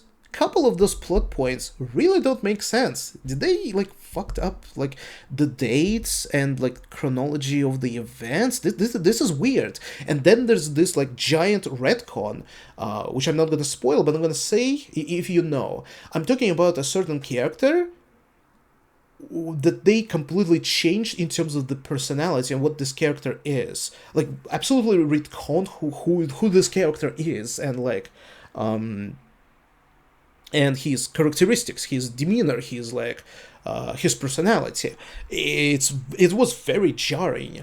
If you play this game separately without knowing anything, that's the thing. If you never played any other Resident Evil game and then you just play 9, well, this game is gonna be absolutely perfect for you. You know, and maybe play it like if you play here, like you play 2, 4, and Requiem, like basically modern Leon trilogy, you're also gonna be fine. You're not gonna find problems in the story. But as someone who knows the entire fucking story, this one retcon really kinda busted it. And I'm gonna just say, I said it at the end of my playthrough, so if you wait, you're gonna see it. Or it's actually should be uploaded on my YouTube already. It conflicts the most with Resident Evil 5. I explained it in my playthrough, I'm not gonna go into details, but I feel this giant retcon only makes sense if the developers are preparing to do a remake of 5 and gonna change the story of 5. Then they can kind of fix it, but it's gonna become like an alternative storyline, alternative uh, universe, basically, you know? Like, it's weird. It's really, like, kind of splitting the timeline, the storyline into two versions. Really weird. So here we are. This is a big problem, and in addition to this is a couple plot holes that I thought about later after finishing a game, thinking about it a little bit more. And one more thing to add that disappointed me at the very end is the final boss. Final boss, oh boy, one of the worst ones. Honestly, not gonna lie. Not in terms of the character, but in terms of the design. In terms of the gameplay. Really bad freaking boss fight. Really, like, genuinely. I can talk about it a little bit more if you're interested as well. So, overall, where I can put this now in the tier list after thinking about it a little bit more. This game was literally 10 out of 10, but it dropped, funnily enough, to 9. Resident Evil 9 deserved 9 out of 10. Or maybe a little bit lower, actually. But... Ooh. Ooh. Ooh, where? Where should it go? It's somewhere in here. It's somewhere in here. But where? Shit, I don't... It's a strange thing, because all of these games that I listed above brought something special, very special experiences. Like, you have your best games, and then, like, maybe a little bit flawed games, but having some kind of, like, heart to it in some ways. Like, Code Veronica has so much to it, Resident Evil 7, original Resident Evil, Revelations 2, Resident Evil 5, pure fun, and 7 also had in it, like, really nice, like, story of the main protagonist, and crazy fun stuff going on as well. So, and 9 is kind of like almost like it's like, it has heart into it, very touching stuff in terms of the story, but it kind of collides in the narrative of the series, but it definitely has a lot more fun. But now it's because it conflicts with 5, severely so. It's like, oh, damn, well, I kind of cannot get it over 5 because it literally retcons a very important plot point of the story. It's kind of like, wow, how can you do this? Now you're kind of ruining the timeline here a little bit, so I cannot get you above 5 now. But it's more polished than Revelation 2, and 7, and Code Veronica. Damn. Oh, I don't know yet. You know what? Let's leave it here and move to more side stuff, which gonna be really quickly probably. And then maybe I'm gonna just tiny bit rearrange it, like kind of look at all of this from a distance. So, all right. I cannot believe this tier list takes me so long to complete. I really hope you enjoyed it. Anyway, so now, we're basically done with a full Resident Evil series, and now it's spin-offs, and I'm gonna go quickly through them. So the thing is, I think I'm gonna do it like this. Did not play it. Ooh. Oh, maybe... Wait. Can I add a row? Additional row. Skip for now. So the thing is, what I want to do about this... I did not play a couple of those games, but I did play the others, but very long time ago. So, if I am unsure how to rate a game, I'm not gonna rate it. But some games I do remember very well. So how we're gonna do this really quickly? Outbreak, which is actually kind of important for Resident Evil 9, but not really, because it's simply because Resident Evil Outbreaks, I do remember them being very fun games, still from the era of the original games, spin-offs, where you have a lineup of the characters to play as. You can choose the character you want to play throughout the campaign, and the other character is also present and can die. It has like this non-linear kind of like progression in a way. And one of the characters to play is Alyssa Ashcroft, which is a mother of Grace in 9. But that's where the connection is kind of ends. She's like a minor character, actually. She's a character from a spin-off that didn't really have that much of a story. So, like, it... Honestly, like, trust me, it's not really that important to play Outbreaks before 9. And also, by the way, yeah, okay, let's go. So, but the thing is, I'm not gonna rate them. I don't think so. I played them very long time ago through means that are kinda not legal. It was a very long time ago. I feel it's like I do remember them being very fun. They're really entertaining. And I wish they actually, like, maybe not... What they need to do, not remake them, but just remaster them. Put them on the modern hardware and make them also playable online. In co-op. And I think these two games gonna be, like, perfect. Flawless. But here, where we are. Actually, let me change. Played too long ago, so it would make more sense. Actually, and would, yeah. Played too long ago, cannot really objectively rate. Outbreaks, but I do remember it being fun. Okay, what else? What else? Okay, maybe I should actually throw what I did not play, so it's gonna be much easier. I don't remember playing Survivor 2, Code Veronica. Strange. I feel I should have, but I have no memory of this game at all. I did not play it Mercenaries 3D. It's the game that came out on Nintendo 3DS almost at the same time as Revelations, but this game is just a mini game. It's not a story game, not a single player. It's just a basically mercenary game mode from 5 that you can play in handheld. Yeah, sure, it's fun, but as someone who's never was fan of this game mode, I was not even interested in this game. Like, no value was lost, trust me. Wait. I did not play Umbrella Corp because it obviously was garbage. It's just, this is where the game, it's the game that actually came out between 7 and Revelations 2. Undeniably, this game already was garbage. It's just your co-op game where you just fighting waves of zombies. It's like Left 4 Dead for poor people.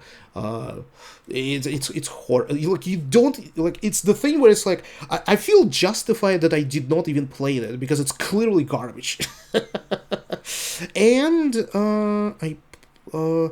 Gaiden was the... If I remember correctly, I feel like maybe something is missing. Do let me know if you actually like also a hardcore fan. Is this tier list missing something? I feel like there's like something missing. I feel like there was some other game existing in the Resident Evil. It's more than this 30 games. 30 games, by the way. Anyway, Gaiden, if I remember correctly, it's the Game Boy game where you play as Leon, but it's not a Leon. I have vague memories of it, but I'm not quite sure. I don't think I played it. I'm not sure. But that's it. Now the rest. How am I gonna rate them? Played too long ago? Yeah, you know what? Dead Aim. I played it too long ago. I do remember just how goofy it was. It was a first person... Wait, it's so strange. Wasn't it actually called Survivor 2 instead? Am I like mixing something up in my memory? Because it was so long ago. There is Survivor 2, but Dead Aim also. No, wait. I feel like it is Survivor 2. and then Survivor 2 Code Veronica is something absolutely separate. So weird, but I do remember this game, like, slightly, like, going on this fucking ship and fighting female fucking tyrant. It's pretty goofy. It's kind of like, you're, like, not the most memorable characters, but still kind of like, it's fun when you played it as a kid, I think. Although I don't know, like, what if you play it right now? Maybe it's a hidden gem actually. But yeah, I'm not gonna rate it. It was very long time ago. The matter of fact, you know what? You know what? Why I cannot probably rate them now that I think about this? It's not only that it was long time ago. I probably only played this game once. That's it. Because everything else I played several times. Yeah. All right. And this leaves with a quite interesting, goofy part of the spin-offs. Survivor 1 from PlayStation 1, the very first first-person game ever. Dude, Resident Evil first-person on PlayStation 1, that is definitely a masterpiece. How can you freaking skip this one? I'm joking. Okay, so this one is what at least this game I really do remember relatively well, unlike like say Dead Aim. It's a goofy game. It's a very small, tiny game. It's definitely a situation where it's like, oh my god, it's like I played all Resident Evil games. What else can I play? Oh, this obscure survivor game. It's not particularly good, but I feel like it's kind of like fun servicely. Like amusing. It's amusing. It's like you have this stupid, goofy, freaking story about like a guy with the amnesia, and there's a twist at the very end about who he is. You basically playing Resident Evil on like almost like on a rails, like you don't have like freedom of movement. It's on the rails. Wait, wasn't that aim also on the rails? Fuck, it was a long time ago. But anyway, it's like, but you still like playing Resident Evil. It's like, oh my god, you have a tyrant boss fight, you have your Mr. X, you have like multiple Mr. X's. It's like, what the fuck? Like, it's pure fun service, but it's not relatively good. But I'm like, you know, it's fair to put it here. It's a bad game, but to be honest, I wouldn't say it's like awful. Ooh. Fuck, this tier list getting chunkier. We need another row right now. We need new row. Garbage. See? It's not going to garbage, in my opinion, not. What does goes in garbage? Let's see. Resident Evil Umbrella Chronicles. This is a video game for a light gun.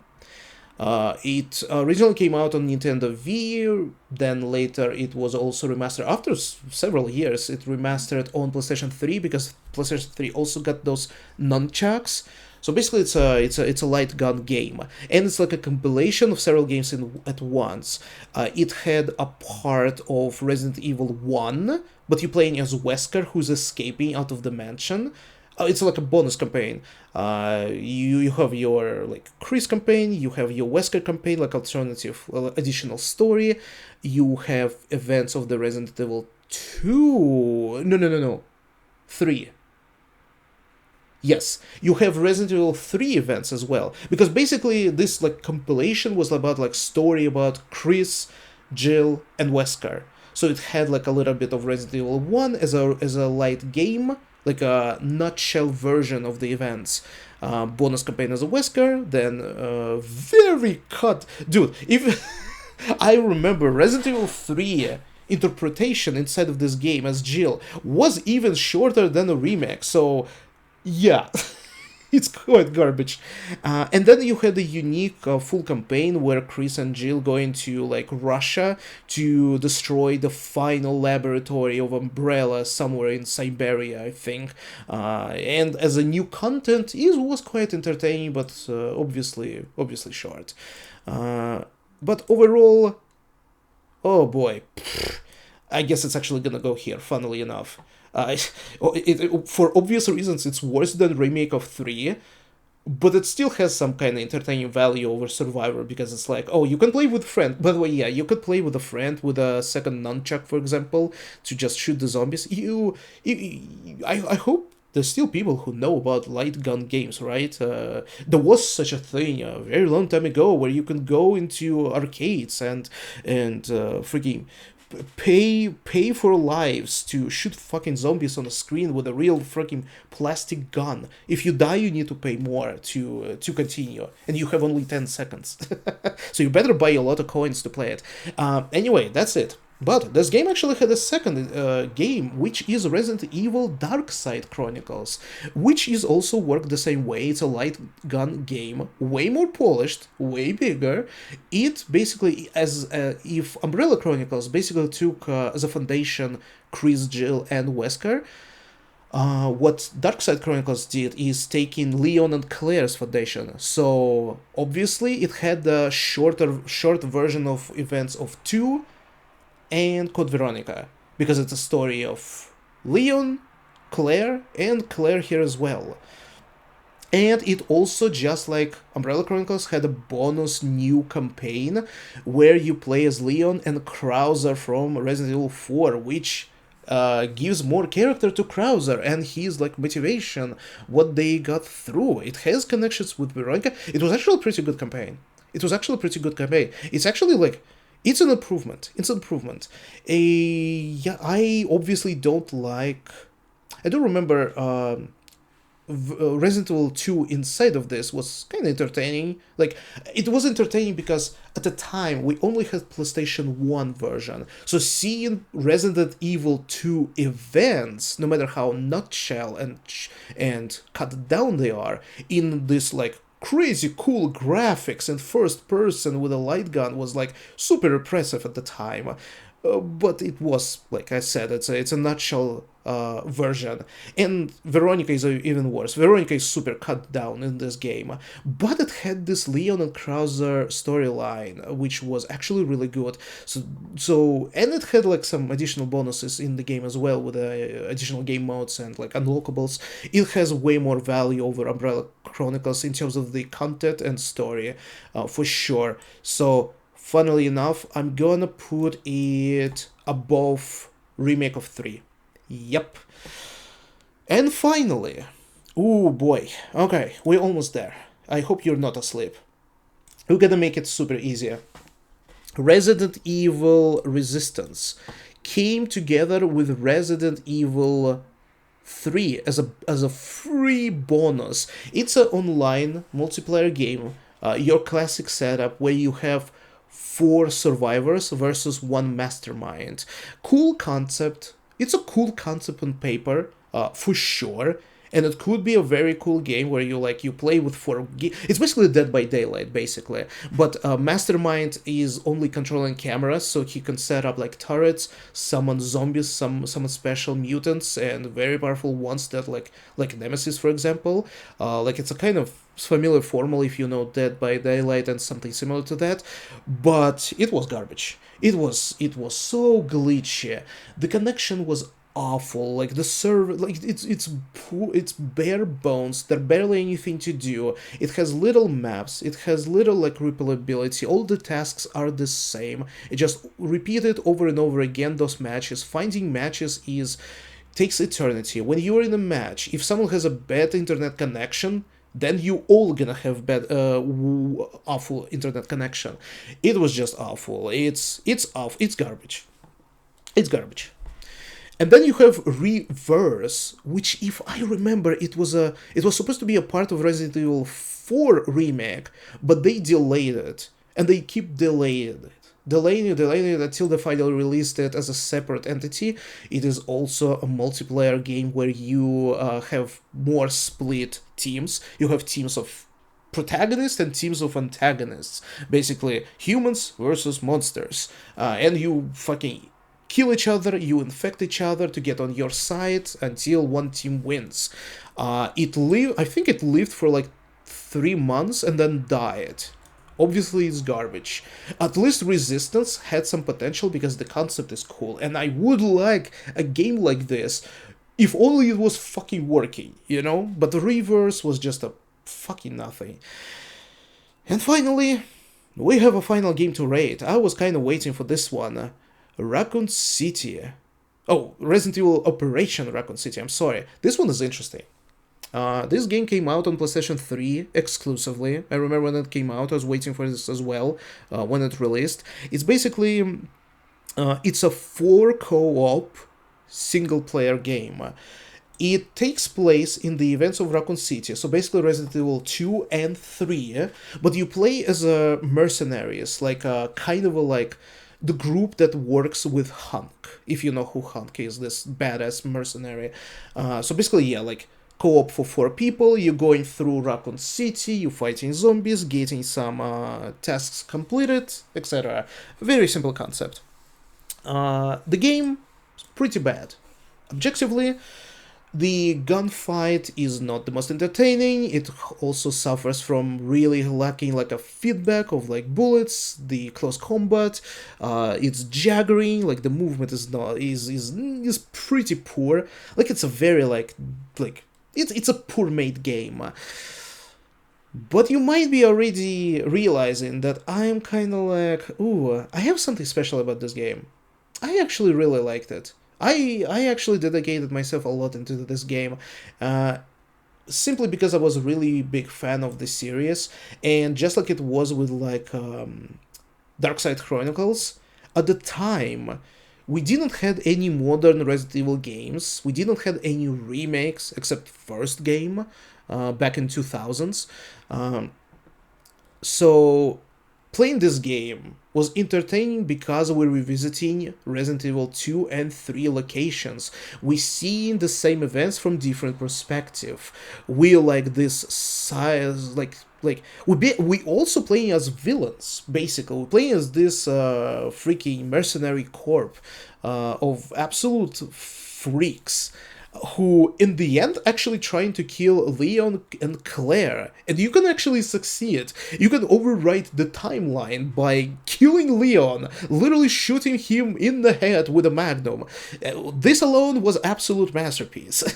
So you're like going through very familiar events. If you played original PlayStation 1 games, you encounter... Did you encounter Nemesis? I don't remember, but you did encounter unique tyrant type, you encounter Mr. X, and just so much stuff that is just a references. Like, this game was fan service. It's a bad game, but it was pure fan service, and I really liked it. And additionally, it also received a DLC. It was a very scammy. They basically... You need to pay money to get a second half of the game, because there's a additional campaign where you play as good guys, you playing as other mercenaries, good mercenaries, and they were more fun, actually. I remember DLC being more fun, more creative tasks to complete, more fun characters to play as, because everyone has a unique build and special abilities, and there's some non-linear stuff to do, and different endings to accomplish, depending on how you're gonna play the game, some fun unlockables. It's a weird one. It's a weird one. Ooh, you know what? Ooh, this looks beautiful. You know what? I think it deserves to be here. It's not garbage. It's not garbage. Many people are gonna say it's the worst game ever, for sure, and I understand this, but in my opinion, it still had value. It had a really fan service value, and... that's also the thing. Like, when I'm playing badly designed games, when especially like older games, I kinda like in the back of my head always thinking about like, okay, I understand limitations. The game didn't have any budget, probably really had tiny window of development. Like, I don't judge it by its circumstances, and I can kind of adjust. Yes, the gunfight is, and it's like very bad FPS and like a lot of problems, technical problems, but god damn, when there were fun moments in the game, they were truly fun. I'm telling you this. And here you go. I think this is pretty much it. Whoa. Whew, this took a while. What do you think? Holy shit, 2 hours for this tier list. I really hope you watch this. Let me just like, for the final note, for like look at this again, like rundown of this tier list, and maybe just adjust a little bit of something. So for obvious reasons, I did not, wait, actually let me put it like this. Yeah, I did not play it. I think I did not play it. I played too long ago to judge like at all. I would probably need to kind of revisit them. Objective garbage. And then you have like, yes, super weak, super weak. There's some fun here. There's some fun here. Fun game, awful remake. Mid, skippable. Mid, skippable. Not a bad game, but has some problems. Not my favorite one. Oh, but here is like, oh, how are we gonna do this? Remake of 2. Ooh, now wait a second. Oh, this is maybe where the adjustment could be. Because to be honest, Nemesis is still kind of better in terms of the, like, how many interactions you have, unlike Remake of 2. Just, like, comparing, like, obviously inferior to original, but more than 2 remake. 6? Man, what the hell? What the... Okay, maybe we need to actually adjust it this way then. You know what? Yeah, this is better. Because I see there's like a empty spot in the middle. So can I delete this row? Okay, it works. Yes. Okay, so this is actually pretty good looking now. Yeah. 6, not bad, but understandable. It's a weird one, but you can have a lot of fun with this. Resident Evil 2, 3, 4 remake. 4 remake. Village. Oh. Ooh, maybe a little bit. Oh, this one is the toughest one. This spot is the tightest one. It's like 2 is a good game. It's a A tier, like trust me. But there are so many games that have more special going on to them. So kind of Resident Evil 3 Nemesis going here still. Resident Evil 4 is a fullest remake, even though it has problems. Village is a standalone. Requiem is standalone, but have some problems. Village has some problems. Yeah. Resident Evil 5, very entertaining, very good. Might not be for every single person, but it's really good, really good. Revelations 2 has a little bit of problems, but goddamn, this game has a heart. Undying classic, original grandfather of everything.